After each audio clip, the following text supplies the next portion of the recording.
a gente estava trabalhando a questão da locação residencial e a gente deu aqueles dois cenários de um devedor de má-fé que pede a revisão ou mesmo o rompimento do contrato baseado na pandemia pura e simplesmente, e outro devedor de boa-fé que pede a revisão do contrato ou mesmo a saída dele do contrato sem o pagamento da multa, pautado numa situação de perda de emprego, fechamento do próprio negócio dele, diminuição de salário, uma série de situações que podem estar presentes diante do caso concreto.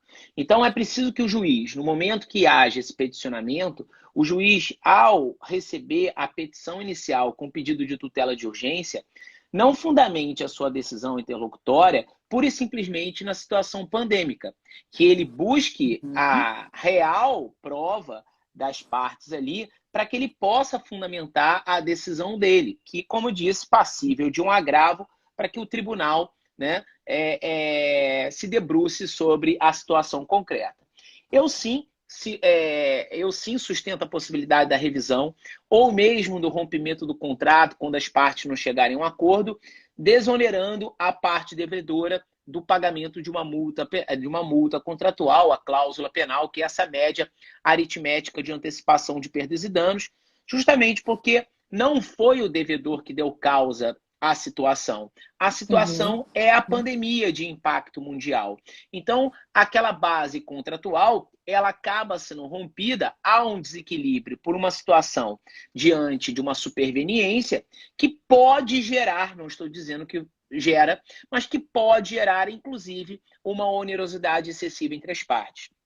Eu não sou um grande fã de alegar a teoria da imprevisão frente ao caso das locações, porque a teoria da imprevisão, por exemplo, o artigo 478 do Código Civil, fala em fato extraordinário e imprevisível que acarrete onerosidade excessiva para uma das partes e extrema vantagem para a outra, e a parte que se sentiu lesada pode buscar a resolução do contrato. E quem pode o mais, pode o menos. Se ela pode buscar a resolução, o que a impede dela vir buscar a revisão do contrato?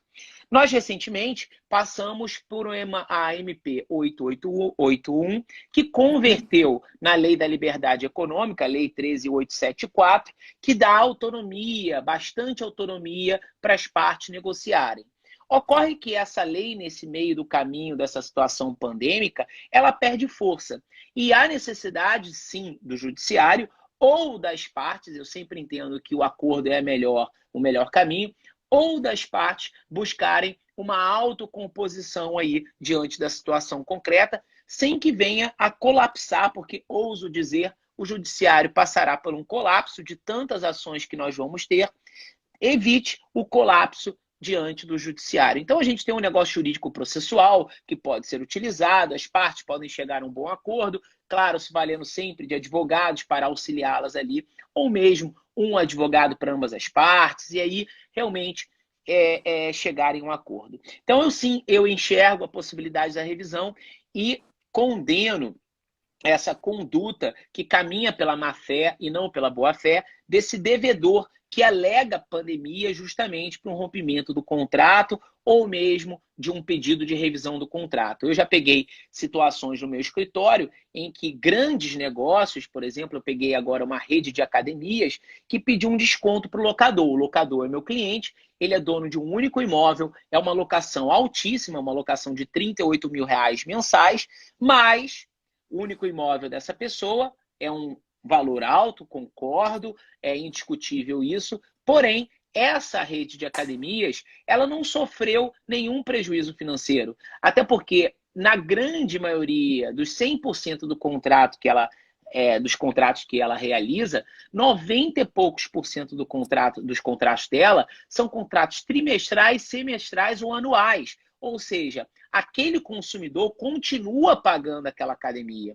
Então, ela não sofreu prejuízo, mas por si só, por ter a situação pandêmica diante aí dessa situação, ela fala, cara, vamos nos aproveitar, buscar um desconto. E esse é o tipo de conduta que esse dono de academia, não é um empregador também, com certeza já reduziu o salário dos seus professores de educação física, dos seus funcionários de limpeza, do pessoal da recepção e ainda busca revisão frente ao credor dessa locação, o locador no caso concreto aí. Então, um caso clássico de má-fé, em que, nesse caso, o juiz deferiu 50% da locação e eu consegui reverter no tribunal com o meu agravo. No caso concreto, eu pedi para que a empresa abrisse as contas. Então, que se abra as contas para sabermos o real prejuízo dessa empresa. E ficou comprovado que não havia nenhum tipo de prejuízo nessa situação pandêmica. É a mesma coisa que acontece com os mercados. Imagina, os mercados estão triplicando o faturamento e eles virem buscar um desconto frente, ele sendo locatário, um desconto frente ao locador, alegando simplesmente a pandemia. Só que a situação pandêmica, essa situação do Covid-19, trouxe benefícios financeiros para muitas pessoas. A gente sabe que tem muitas pessoas lucrando com isso e não tem nada de errado. Está tudo bem o lucro nesse, desde que você não faça nada ilícito, né, nada ilegal, está tudo bem. É um momento, uma oportunidade, é uma crise que vem uma oportunidade para esse empresário, para esse comerciante. Ô, Bom, Cris, você comentou em relação a esse caso concreto, mas era uma grande rede de academias, esse porque foi no caso de uma locação comercial, tá? Na e verdade, eles estão frágeis. É um setor que ficou muito frágil, porque se não tiver um amparo, se ele não estiver organizado, ele não conseguiu converter nesse momento de isolamento social as aulas no formato remoto. É diferente desse case que você comentou, mas tem os sim, pequenininhos ainda, né? a gente tem os pequenos empresários, as pequenas academias, aquela academia de bairro, uma academia Sim. especializada no nicho de idosos, por exemplo, ou uma academia de natação para crianças, e está tudo fechado. E realmente, nessa situação, consegue esse locatário um desconto numa locação comercial, no caso concreto aí, frente ao locador, com toda certeza. Era Há esse entendimento que necessidade, eu queria ouvir de você. há É que eu necessidade. compartilho, eu também concordo com você, porque no caso concreto há de se analisar o perfil desse agente econômico, né? O tamanho Sim, dele. Uhum. há necessidade do cumprimento da função social do contrato. Sem sombra de dúvidas, tem que haver a justiça contratual. Como dito, a canoa virou para ambos os lados. Às vezes o locador tem aquele único imóvel, concordo, está sofrendo prejuízo, mas é melhor ele receber alguma coisa do que não receber nada. Ou degladiar frente ao judiciário, entendeu? Os casos, na grande maioria das vezes, têm ido para o judiciário, infelizmente, né? O judiciário, nesses plantões extraordinários, tem recebido muitas e muitas ações com pedido de tutela de urgência. E assim, os juízes estão já assoberbados, os desembargadores, magistrados no geral, estão assoberbados de trabalho. Então, com toda certeza, dá para ter a revisão do contrato, justamente seja na locação residencial, seja na locação comercial, mas desde que haja comprovação. Não há nada específico na legislação para esse caso concreto. O fato é que nós temos um Código Civil muito rico e necessitamos olhar para Verdade. dentro do nosso código, debruçar no próprio código, porque ali dentro existem fundamentos para que haja a saída. Agora, a doutrina, alguns professores vêm se colocando numa situação do dever de renegociar, pautado pela boa-fé objetiva, a confiança, o Glauben do direito alemão, o Troy, que é a lealdade do direito alemão, essas pernas da boa-fé objetiva, a base da boa-fé objetiva, nesse Tem, dever inclusive, de... a doutora Ana Carol, que está acompanhando a gente. Ela, quando você falou em relação à fase de negociação, é o primeiro caminho, é essa fase do sistema multiporta, geralmente, que a gente recomenda, né? É tentar a negociação ali extrajudicial, né? Sim, sim. E aí essa renegociação é importante até para que, frente ao judiciário, a parte que visou a negociação, ela comprove frente ao magistrado, olha, eu estou aqui de boa fé, eu estou de Concordo peito aberto, plenamente. eu estou de coração aberto, eu não estou querendo trazer prejuízo para outra parte, mas a situação é uma situação muito delicada. O cenário não é um cenário bom e que a gente possa cair dentro de um círculo vicioso. Se eu deixo de pagar esse locador, o locador vai deixar de pagar alguém que é credor Perfeito, dele. E perfeito, esse credor perfeito. dele vai deixar de receber também de É, outra pessoa. Então é uma bola de fogo, a gente não consegue, ou uma bola de neve, como quiser chamar, a gente não consegue sair desse círculo vicioso, sabe? Então é um verdade. caso que a gente tem nessa situação pandêmica defesa para ambas as partes. É o mesmo caso das mensalidades escolares, mensalidades no ensino infantil, fundamental, superior. A gente tem defesa para ambas as partes. Alguns colégios estão se adaptando ao EAD, algumas faculdades fizeram investimento pesado nesse período, mas ao mesmo tempo, do outro lado, tem aquele consumidor que não contratou o serviço EAD, ele contratou o serviço presencial, e aí ele não está acostumado a assistir aula online, ele não quer aula online, e aí você tem fundamentos para o rompimento do contrato. É um caso concreto de exceção do contrato não cumprido. Se eu não cumpro com a minha parte, não cabe a você exigir o implemento da minha. Então, assim, é um momento que a gente sempre vai encontrar fundamentos para ambas as partes. E aí a doutrina já vem falando da possibilidade de uma legislação extraordinária para regular a situação, até para que se evite que o judiciário fique colapsado, porque aí já haverá lei, no caso concreto, para aquela situação. Eu vejo com bons olhos esse fundamento de uma legislação extraordinária. Todavia, sim, eu acho que também criaremos grandes injustiças, porque não vai ser uma legislação extraordinária que vai trazer paz à situação contratual. E podemos estar diante de grandes injustiças. É uma realidade clara isso. Mas para arrumar, outro dia eu estava num grupo de amigos de WhatsApp, e aí estava muito se discutindo sobre política no grupo. Eu falei, peraí, gente, olha aqui. Aqui é um grupo de amigos, é um grupo para haver produtividade, é para a gente discutir, saber como que a gente está, como que estão as coisas, a gente rir de alguma coisa. Cada um aqui tem um posicionamento político. Se a gente ficar discutindo de política aqui, o grupo não vai para frente. A gente precisa de uma ordem no grupo. Ou seja, não é para barrar, não é para obstar a opinião de ninguém, mas sim para a gente estabelecer parâmetros. E aí eu observo a lei dessa forma. Não é para obstar e impedir uma situação qualquer, uma própria negociação pelas partes, mas sim para colocar pelo menos uma ordem na casa. E aí, assim, eu vejo com bons olhos. Mas ouso dizer que teremos grandes injustiças.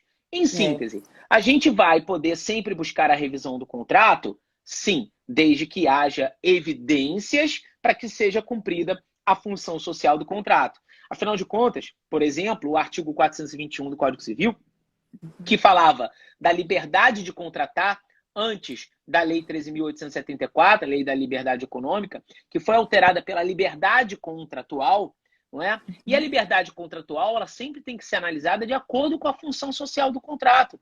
O contrato, ele tem uma função social, seja ela endógena, entre as partes contratantes, seja ela exógena, porque ela também ela transfere, né, efeitos para as partes que não fazem diretamente parte daquela relação contratual. Então, a gente tem que analisar o contrato não como uma bolha, mas sim como algo que deve ser submetido a um controle de merecimento para ver se está averiguado de acordo com a ordem social. E aí sim, a gente está diante dessa situação de fatos extraordinários, imprevisíveis, supervenientes. Nossa, força maior, teoria da imprevisão, rompimento da base objetiva do negócio jurídico, exceção do contrato não cumprido. Nunca se falou de tantas e tantas teorias, e eu, como civilista, estou acostumado com essas teorias, mas vamos parar, vamos segurar um pouco aí, tá? Segura um pouco a mão e vamos trabalhar o bom senso. Uma das decisões mais acertadas, Rose, inclusive te passei essa decisão, né, do Luiz Guilherme, o desembargador da 34ª Câmara de Direito Privado de São Paulo, ele trata lindamente a decisão, sem juridiquês, sem citação de teorias, sem citação de artigos, pura e simplesmente pautado na boa-fé, ou seja, no bom senso. Dizendo, olha só, vamos lá, vamos começar a fazer esse meu voto aqui, que era no caso de um agravo de instrumento, um jogo de perguntas e respostas. Porque para que eu possa ter um julgamento que seja equilibrado, entre aspas, é preciso que eu tenha aqui provas cabais para que eu consiga dar uma boa decisão aqui. Enquanto eu não tiver essas provas, eu vou ser injusto com uma das partes. Com toda certeza, eu posso agraciar. Opa, era um caso de uma casa de show, no caso, era uma locação comercial. A casa de show já tinha conseguido, em primeiro grau, né? Ou alguns gostam de falar juízo de piso e etc., 50% de desconto. Mas eles estavam lutando por 70% de desconto. E aí, nesse voto desse agravo de instrumento, o desembargador fala, pô, pera lá, vamos lá. Os 50% até concorda, uma casa de show, está fechado o negócio, Mas será que nesse período você não fez tantos shows que você não tem uma gordura para queimar durante um período de 2, 3 meses? Abra suas contas para mim, demonstre que você realmente está sofrendo um real prejuízo, que você não teve um grande lucro anterior, não é? Que você, por exemplo, estavam com diversos shows pagos pelos consumidores, em que houve essa moratória. Agora a gente teve recentemente uma moratória pautada numa MP, né?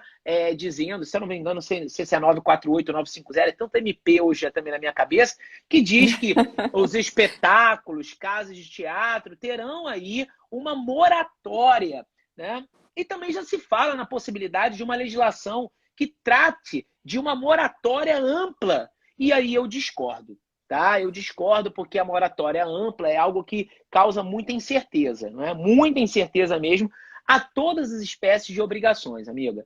A todas as espécies de obrigações. Seja uma obrigação pautada numa relação de consumo, é a 950, como estão falando aí. Seja pautada numa relação de consumo, seja pautada no Código Civil, a gente tem que ter o equilíbrio, né? Hoje mesmo eu estava discutindo com um amigo meu, não a parte de locações, mas a parte de mensalidades escolares da filha dele, que tem 2 anos e está na creche. E aí, como que vai se adaptar um EAD para uma criança dessa? E o colégio não tá, ele tá irredutível, não quer dar desconto. Eu falo, pô, pera lá, mas esse colégio não está gastando tanta água, não está gastando tanta luz, né? Se bobear, reduziu a remuneração dos professores que ali estão, como é que eles não querem dar desconto? Porque se você quiser parar de pagar o colégio, tem fundamento para você parar de pagar o colégio. Mas será que esse seria o melhor caminho? Você deixar pura e simplesmente de pagar o colégio? Bom, isso tudo vai depender da conduta da outra parte. Eu acho que assim, quando você tenta algo e a outra parte fala eu não quero, eu não vou, então aí vamos para o extremo, né? Eu não vou pagar, beleza, estou saindo do contrato. Se vocês acharem por bem que tem que executar uma multa contratual, que executem em ponto final, porque eu tenho fundamentos também para não pagar essa multa. Então, assim, as pessoas têm que, nesse momento, evitar o máximo o judiciário. O judiciário plenamente, plenamente. é um grande momento de desgaste. Infelizmente, as faculdades, elas treinam muitos alunos para um conflito degenerado de interesses, a lide, e não buscam a autocomposição como uma grande realidade que está diante do nosso Código de Processo como uma das regras. Então, a gente tem regras para serem analisadas. Né? Mas eu vou te levar uns bons ventos, então. O sistema multiportas, que é a pacificação de conflito de interesse, conciliação, mediação, né? Arbitragem, nem sempre nós sabemos que ela é acessível na graduação, né? Mas as novas diretrizes do direito, ela vem com essa força, né? E tem adequação até o final do ano para os cursos que já estavam em vigor, mas os novos cursos já nasceram com essa estrutura. Então, o atual operador do direito, aqueles que estão no banco do bacharelado, é a pacificação, não é? Então, nós fomos treinados por lide, pretensão resistida, tem agora uma nova formação aí dos bacharéis em direito, e aqueles que vão atuar também no exercício da profissão na advocacia, que no primeiro plano é a negociação. E nessa imersão de pandemia, tudo que você falou, eu fico do lado de Kátia aplaudindo, porque a negociação ela vem em primeiro plano. A Carol, ela reforça isso, o Edmundo também. Enquanto você ia falando, eu fui anotando os comentários. E o professor Gebson, ele é da Rede Júris, né, lá de Goiás, é um grande parceiro nosso, fico muito feliz também. Muito tempo que eu não vejo ele, né? Também, assim, aqui, ó, um beijo grande para você, Gebson, a nossa audiência ficou para lá de especial com a sua presença e tantos profissionais da nossa área. E eu meu queria amigo, também... quando a gente puder, a gente vai voltar àquele... Tem uma história antiga com o Jameson de uma negociação aí, e agora eu estou mais livre do que nunca, meu amigo. Então, vamos ver se a gente consegue fechar aquela pós-graduação aí, tá? Seja presencial, seja online. Hoje eu estou batendo asas, estou totalmente livre. Ele é um querido nosso, professor Gebson. E eu queria, Cris, verificar o seu entendimento também em relação a outro setor nessa área empresarial que tem sofrido muito, é aqueles que têm ou lojas que estão locadas em shopping centers, ou em relação a essa negociação dos condomínios, porque muitos estabelecimentos comerciais também, eles têm essa contrapartida, além do fixo, né, que é o passivo fixo, que é a folha de pagamento, que preocupava muito esse agente econômico, os empresários, e veio uma MP para dar um respiro, agora tem essa ferida que anda sangrando muito, né, que são esses pactos que já foram firmados. Como que você visualiza na prática? Primeiro condomínio e depois esse segmento que é justamente essa locação de imóveis em shopping centers. Pois é, a gente tem condomínios comerciais que fazem parte hoje de condomínios residenciais, né? A gente tem a situação que um condomínio residencial, o prédio do Alok, por exemplo, que teve a maior live agora que é do mundo, né? É uma pauta super interessante, porque então tá em alta. teve ali a live no condomínio dele, condomínio residencial, mas há uma parte de condomínio comercial, né? É muito comum isso ter hoje, né? Uma divisão, até para que haja uma diminuição de valores do condomínio, né? A gente não vou falar agora entrar no mérito da relação condominial, né? No caso ali, o caso do Alok, porque fez uma live, poderia atrapalhar outros condôminos lá, né? Até atrapalhar o próprio sossego por causa do som, né? Mas eu acho que ali os condôminos foram muito bem equilibrados e nessa situação de pandemia levaram na boa, né? Levaram na boa aquele som alto e etc. Quiseram até participar da live. Eu acho que os próprios patrocinadores acabaram enfeitando os outros imóveis, porque estava tudo muito parecido, né? Então, assim, eu acho que teve uma parceria ali que foi boa para todo mundo. E se chegamos a essa situação, é muito válido, né? Então, assim, a gente tem essas locações de condomínio, e se a loja está fechada por um decreto, por uma ordem aí do nosso estado, por exemplo, eu não vejo caminho para que não haja o desconto forçado, ou mesmo uma carência real, o não pagamento do aluguel, né? A gente sabe, vamos dizer que a gente tenha um salão, né, que está ali alugando o espaço para fazer o cabelo, ou um barbeiro, ou uma manicure, tem tudo ali. Então, eles não estão trabalhando, então não tem como oferir lucro. Não tem como oferir lucro. E a grande maioria dos empresários brasileiros trabalham sem caixa. Eles trabalham muitos. Nossa. É a realidade não é o do perfil, brasileiro. o brasileiro não tem perfil poupador. E a atividade empresarial já é uma atividade de risco por si só. Então, assim, a pandemia veio no momento que pegou muitos ali em situação frágil, né? Às vezes não é nenhum perfil de poupador, amiga. Não dá para poupar, entendeu? Às vezes não dá para poupar. São tantos tributos, são tantas responsabilidades que não dá ali para poupar. E aí, com certeza, essa loja ela sofre um mês fechado. Esse empresário ele já não consegue mais pagar ninguém.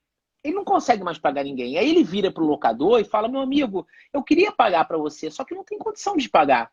Então eu te entrego o imóvel. Alguns até falam assim: cara, você tem condição de pagar pelo menos o condomínio. Porque já me ajuda, porque você Verdade. vai me entregar a loja, eu não vou receber o aluguel e ainda vou ter que pagar o condomínio. Sabe? Então, assim, e é um momento também desses condomínios, de repente, se tem um fundo de reserva, aproveitar esse momento para utilizar o fundo de reserva e diminuir o valor do condomínio. Isso também se aplica à questão residencial. Então, existem muitas pessoas que estão passando por a real dificuldade. Esse é um Outras modelo estão... de gestão, né? Gestão ali de quem está na administração, né? O meu Síndico, a condomínio, empresa. onde eu tenho meu escritório, eles reduziram 30%. E aí reduziram por quê? Porque tinha caixa para isso. Então eles falaram, cara, a gente está numa situação extraordinária. São despesas extraordinárias. Então vamos utilizar o nosso caixa, queimar um pouco dessa gordura que a gente tem, para torcer para que isso passe o mais rápido possível, mas a gente dá um refresco para a galera. Não é que nem, desculpa, algumas instituições financeiras estão dando uma suposta carência para os consumidores, passando as parcelas para o final do contrato, vamos imaginar, faltam 40 parcelas para o cumprimento contratual. Só que vão jogar lá para o final do contrato. Então vai ser a parcela 41, 42 e 43. 3 meses de carência, exemplo. Só que o cara vai pagar juros durante essas 40 parcelas. Chega lá no final, na 41, é uma dívida impagável. Então, assim, Pois é. ou é carência de juros, de mora, pode haver a correção monetária, como o próprio nome já diz, correção monetária. Eu estou corrigindo o dinheiro, não é? Não tem nenhum problema a correção monetária. Agora, juros, numa situação dessa, se aproveitar, isso no meu caso, é até uma ocorrência de comportamento contraditório, o que a gente chama de venire contra facto próprio. Como aí? Peraí, você diz aí para mim que vai me dar uma carência sem nada e agora você me cobra? Esse é um comportamento contraditório total. Bom, e aí a sua outra pergunta, né? Eu falei de uma locação condominial, no sentido de um condomínio residencial, um mix de condomínio residencial comercial. Se está fechada a loja por um decreto, não tem para onde correr, é revisão ou mesmo carência. E shopping centers, Cris, a mesma coisa, não tem como, a loja está fechada, eu acho que tem que se pagar algumas taxas cobradas pelo shopping, a taxa de segurança, eu acho que nesse momento não é momento de se cobrar taxas de publicidade, porque as publicidades são feitas no interior do shopping ou fora do shopping. A gente não vê, por exemplo, mais publicidade de shopping center na televisão, não vê mais. Não é o momento de se fazer isso. Então, esses descontos podem ser dados para aquela pessoa, ela já está respirando com o canudinho ali, para que ela respire um pouco melhor. Então, com toda certeza, eu observo a possibilidade de uma carência ou mesmo de um acordo. Aí esse acordo é livre entre as partes, ok? Para que elas cheguem aí a um patamar para que se possa continuar pagando. Ah, vou dar um desconto aí de 3 meses, ou eu vou dar carência agora, e esses valores dessa carência serão pagos depois de um ano, diluídos mensalmente, sem juros, sem aplicabilidade de qualquer outro acréscimo, só com a correção monetária, porque, como eu disse, é corrigir o dinheiro, entendeu? Sim. Eu acho que as Sim. partes têm que chegar nessa real situação. É o caso, é o caso. Hoje mesmo, eu estava chegando aqui no meu condomínio, eu tive que ir ao meu escritório de advocacia pela manhã, ó o Erson aí, o Erson é um desembargador no estado do Rio de Janeiro.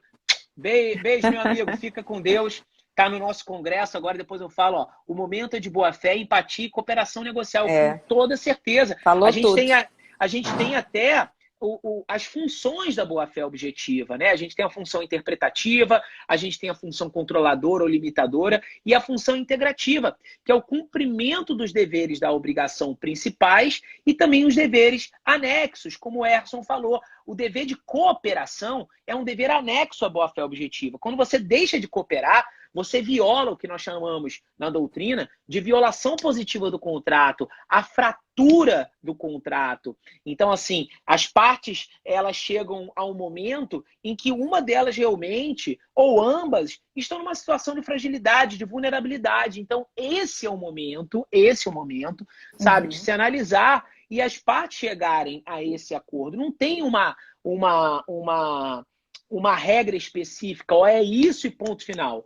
Sim, se tivermos a legislação extraordinária, eu não sei qual a opinião do Erson, até porque ele não está dando muita opinião pessoal dele, até porque ele passará como julgador a estar diante dessas situações, e eu acho que isso quebra, eu acho, não tenho certeza, a situação dele como magistrado. Então, assim, é preciso que as partes agora estejam, assim, negociando o tempo todo. Não tem uma certeza para isso. Não há olha, a não ser, volto a dizer, que nós estejamos diante de uma legislação específica extraordinária para colocar ordem na casa, mas que, como eu disse anteriormente, pode-se criar também grandes injustiças. Ponto. Acabou. Não há uma situação concreta para dizermos que essa vai ser a melhor saída. A doutrina está batendo a cabeça, cada um fala uma coisa, respeita a opinião de todos. Infelizmente, às vezes, aí eu vejo que existe um pouco de vaidade, e eu acho que esse momento não é momento de vaidade, é o momento de todos nos unirmos para tentar chegar a uma situação de falar, cara, pera aí, não é assim. vamos chegar a um acordo aqui para que a gente consiga passar para a população, porque nós somos formadores de opinião, né? Sim. Vamos chegar a um acordo para que a gente consiga passar uma paz, para que isso seja uma fala de todos. E não uma fala de vaidades. Ah, porque eu acho isso, eu acho aquilo, eu acho que tem que ser aplicado isso e ponto final. Esse caso dos colégios, eu vejo algumas pessoas falando, olha, ponto final, não tem que pagar a exceção do contrato não cumprido. Tem fundamento para isso, Rose? Tem fundamento, está na lei. Se eu não cumprir com a minha parte, quero entregar o estudo presencialmente, você não pode exigir o implemento da minha. E ponto final, acabou.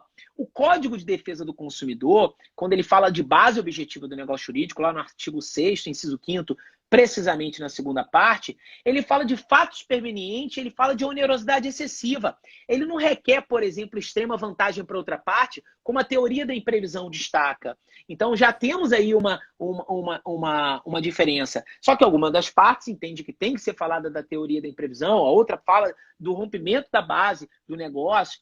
Então, assim, se a gente não chegar a um denominador, é claro que vão ter discussões e tal, mas a gente tem que tentar, e aí sim, talvez, essa legislação, né, extraordinária, que esse dever de renegociar, que eu acho que tem que ter, até porque o dever de renegociar, como eu te disse, é uma prova muito boa frente ao judiciário, que uma das partes, pelo menos, tentou a negociação. Né? A gente está falando de financiamentos imobiliários, financiamentos de bens móveis, mensalidades escolares, transporte escolar. Nós estamos falando de relações de locação, residencial, comercial. A gente está falando de inúmeras hipóteses. A gente está falando até, passando dessa situação de contrato em si, mas a gente está falando da relação condominial, a situação do síndico, não é, que está tomando algumas medidas. Será que essas medidas são adequadas, são equilibradas? Veja esse caso do Alok, né? Parece que o síndico profissional que eu escutei, ele se preocupou, ele foi um cara equilibrado de notificar todos os condôminos, saber a opinião dele, porque ele tinha medo de um dos condôminos, pelo menos, dizer que não concordava com a live.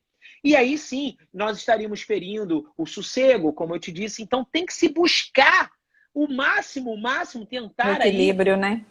O equilíbrio. Isso faz parte, como disse, das funções da boa-fé. Eu peguei alguns questionamentos, porque eu queria ainda... A gente tem alguns minutos para fechar a nossa temática, e tem um assunto que eu acho que é muito relevante em relação aos descontos, que eu quero ouvir um pouco a sua opinião.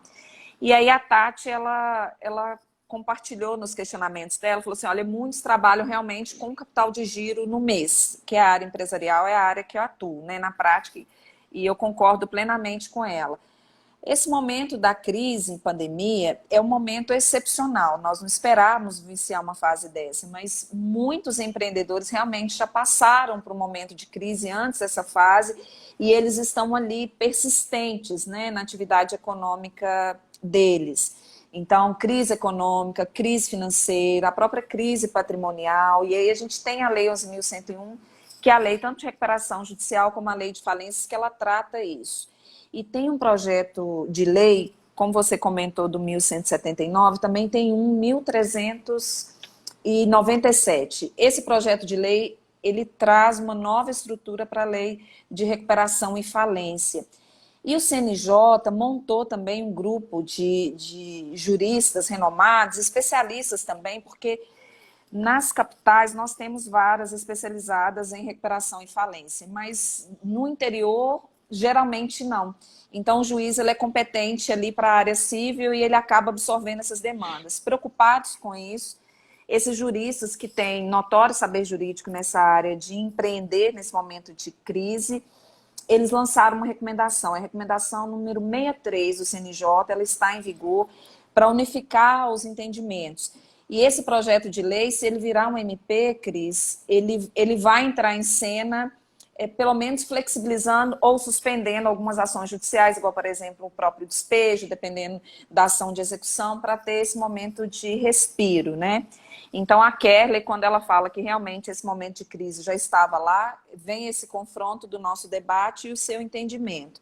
Agora, voltou ao funcionamento, porque normal, eu acho que perfil do consumidor, ele é outro, né? Eu falo pela Rose, não sei você pelo Cris, mas nós preparamos um perfil de consumidor e pelas estatísticas um perfil pós-guerra. Muitas promoções, uma avalanche de promoções também, elas vão surgir. Qual é a sua recomendação assim, para aqueles que atuam na área jurídica em ficarem atentos, né? É a nossa área, inclusive empresarial, esse momento de crise, mas essas promoções, até onde, porque o brasileiro, ele por si só, ele às vezes acaba sendo oportunista ou gosta de levar vantagem, né? Então, ele aproveitar esse momento de promoções, como que ficaria e qual cuidado e recomendação que você daria para esse consumidor? Você acha que você já disse tudo, né? É uma questão de cultura, né? O brasileiro, não estou dizendo que essas promoções todas sejam falsas, né? Ou que haja um intuito de ter aí um golpe, né? Mas eu fico com receio, né? A gente vê alguns urbanos da vida, como se fala, né? Dessas promoções exterior, né? Promoção para Las Vegas, para Grécia, para Orlando, por um valor de passagem aérea que a gente nunca viu na vida. E aí já inclui pacote de hotel, passagem aérea, e a gente não sabe qual é o intuito disso. Pode ser algo legal, pode ser bacana, é a realidade, vamos baixar o preço para a gente tentar vender alguma coisa, mas pode ser uma grande fraude também, e esse consumidor não ver esse dinheiro. Ou ter Perfeito. também a ideia de uma situação, até para que essas empresas que receberam esse crédito trabalhem também com uma moratória. Falar, não, olha, a gente vai... Eu hoje soube, e isso eu não sei se é verdade, né? Mas eu soube que é uma grande empresa, a CVC, ela está abrindo, né, a conversa com os consumidores. Eu não sei se é real mesmo, pode ser que seja. Eu vi num grupo hoje de professores que eles estão abrindo a conversa para que ou o consumidor, na parte do pacote que condiz a eles ali, né, que eles dizem que respeita a eles, o consumidor pode ter o crédito para gastar depois ou ir recebendo parceladamente. E com a parte dos fornecedores, de repente um hotel que quer prestar serviço para essa operadora de turismo, que é uma CVC da vida, eles iam recebendo de acordo com o que os fornecedores dele disserem que vão pagar. Sendo que a gente sabe que numa relação de consumo, a gente trabalha com a solidariedade, ok? Então, por que ele está se eximindo dessa responsabilidade também? Não sei se é o melhor caminho, mas eu acho que nesse momento, Rose, é um momento de não se comprar nada, sabe? Eu acho que é o momento de você valorizar, sim, os pequenos empreendedores, os pequenos comércios perto de você, porque fazem parte daquele cotidiano Exatamente. seu, sabe? Concordo E não plenamente. é o momento de você fazer grandes investimentos, não é o momento de você achar que está se dando bem, né? Caraca, estou me dando bem, mesmo que o dólar esteja quase 6, eu estou comprando um pacote para Disney, US$ 1.000, 7 dias com hotel ainda, olha que maravilhoso, essa crise me trouxe um benefício. Não, gente, vamos olhar para dentro, vamos olhar para pessoas que precisam de ajuda e também se blindar, assim eu posso dizer, dessas possíveis fraudes. Porque é uma possível fraude. Se É, essa empresa é. quebrar, quando que você vai receber esse dinheiro? Nunca. Nunca. Por muito menos a gente passou por uma situação da Avianca que está ainda em grandes discussões judiciais, sabe? Consumidores que não receberam o dinheiro que compraram a passagem aérea. E nem estávamos numa época de pandemia. Agora imagine só, a moratória foi dada para as empresas aéreas para que a gente não quebre o agente do outro lado. Que o agente ali, o empresário, que também merece o nosso respaldo. Como eu falei, a balança, ela tá... Eu fico lembrando quando eu era moleque, daquela gangorra nos parquinhos. A gangorra tá pipocando para um lado e o maluco tá voando para um lado, o outro maluco tá voando para o outro lado. Tem que alguém segurar ali e falar, oh, se vai ser o judiciário, eu não sei. Se vai ser um mediador, eu não sei. Tá? Mas alguém precisa dar a mão, colocar a mão ali no meio dessa gangorra e falar, pô, vamos tentar chegar aqui em um equilíbrio. Porque se a gente deixar isso acontecer como está acontecendo, aí tem os órgãos do Ministério Público, da Defensoria Pública, de associações de defesa do consumidor, para fiscalizarem se isso é real, sabe? Porque eu tenho medo. sinceramente, a gente fica tentado. Nossa, caramba, que negócio dos deuses. Mas Jesus, eu até, nesses grupos de professores, Rose, e a gente é muito amigo, eu posso falar isso abertamente, né? A gente aí, estou sempre diante de grandes civilistas, consumeristas, né? Dando palestras aí de acordo com a Academia Brasileira de Direito Civil, né? E estando aí junto com a parceria do Notório Jurídico. E é brilhante, brilhante. Eu evito o máximo de ficar opinando, eu fico até mais como ouvinte, porque eu não sei, ali é uma mensagem, pode gerar uma dupla interpretação, uma interpretação errada. E até nesse momento de pessoas com muito estudo, eu vejo discussões em grupo, sabe? Eu falo, pera lá, gente, não é o momento da gente se estressar aqui, não. Vamos chegar, sabe? Respira, conta até 10 antes de responder o colega, sabe? A gente está no mesmo caminho. Ah, porque o outro é juiz, o outro é promotor, outro é advogado, outro defensor. A gente tem essa crença de que as pessoas estão em degraus diferentes e a gente está todo mundo no mesmo barco, sabe? Perfeito, perfeito. Eu sempre falo quando Perfeito. eu vou conversar com o desembargador, que eu vou conversar com um juiz, ou eu vou conversar com um membro do Ministério Público, ou o membro da Defensoria, quando há a Defensoria atuando do outro lado, eu sempre abro ali a conversa dizendo, gente, olha só, amigo, eu estou aqui para a gente conversar, bater um papo. Se a gente não chegar a um acordo, tá tudo bem. Eu sempre uso o tá tudo bem como final de frase, porque o cara pensa assim, pô, que de boa, cara. Eu me sinto um jovem advogado, eu tenho 20 anos de formado, mas eu sou um jovem advogado. E assim, às vezes até uma questão de aparência, de você ser muito jovem, de você estar indo despachar com o desembargador, né? A gente vê uma situação de pessoas que estão se colocando acima de você. E eu acho que a gente, com uma simples conversa, com educação, a gente consegue mostrar para outra parte que a gente está ali de boa fé, que a gente está de boa. Pode ser que até o direito não esteja na nossa mão, mas a gente está chegando ali para conversar. E ouvir é muito bom, né? Sensacional. Trabalhar a escuta nesse momento é muito bom, é muito bom. E isso até é mesmo... sinal de sabedoria, né, meu amigo? Isso é raro na nossa atuação, porque ela vem com um laço de muito poder, né? Então, isso é sabedoria. Parabéns. E até mesmo para nós advogados, quando o cliente ele chega, às vezes, contaminado de muitas informações que não são informações equilibradas. E aí tem o advogado que trabalha essa filtragem. Agora, em época de pandemia, a situação do direito das famílias, eu falo das famílias, porque a gente não vive um direito da família em si mais, não é? É muito, muito delicado. Pais que não estão vendo os filhos, guarda, alimentos. A gente perde toda aquela situação da coerção, nome negativo, prisão, passaporte, reter carteira de motorista. Hoje, pessoal, desculpa pelo termo, Rose, mas está cagando para isso agora, porque ter nome sujo vai ser normal, prisão a gente já está vivendo uma prisão. Para quê? Pode prender minha carteira de motorista que eu ando de Uber mesmo. Passaporte, meu filho, quando eu vou viajar com uma crise dessa? Então, a gente tem que pensar em medidas que sejam colaborativas, assim eu acho que é a palavra correta, sabe? Haver a colaboração. E mais do que nunca, estarmos diante de um judiciário, nós advogados, sabendo que aqueles que lá estão, que são julgadores, estão numa situação extremamente delicada, que vão cometer injustiças, com toda certeza irão cometer injustiças, porque afinal de contas a gente não sabe quem está do lado da parte defendendo, se é um bom advogado, que tem bons fundamentos jurídicos, tem bom conhecimento jurídico, uma técnica apurada ali para fazer a melhor defesa daquele cliente. A Kátia colocou aí medidas colaborativas. Isso, a gente tem a advocacia sistêmica, a gente tem tanta coisa legal hoje para discutir. A gente tem Online Dispute Resolution, que é o ODR, que é uma das modalidades de resolução. A gente sabe, se a gente puder blindar o judiciário nesse momento, que já está lotado.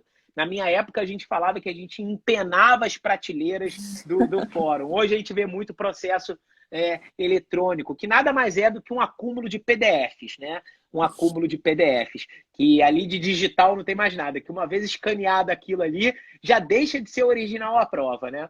Em algumas audiências, amigo, eu já falei, então que a parte me comprove o original do que ela juntou nos autos aqui, porque isso está muito estranho, né? Que é muito fácil você hoje escanear algo que seja falso, né? Ou você produzir uma prova falsa ali. E a gente sabe que existem essa situação. Perguntar a Cibele fez uma boa pergunta com relação aos planos de saúde, né?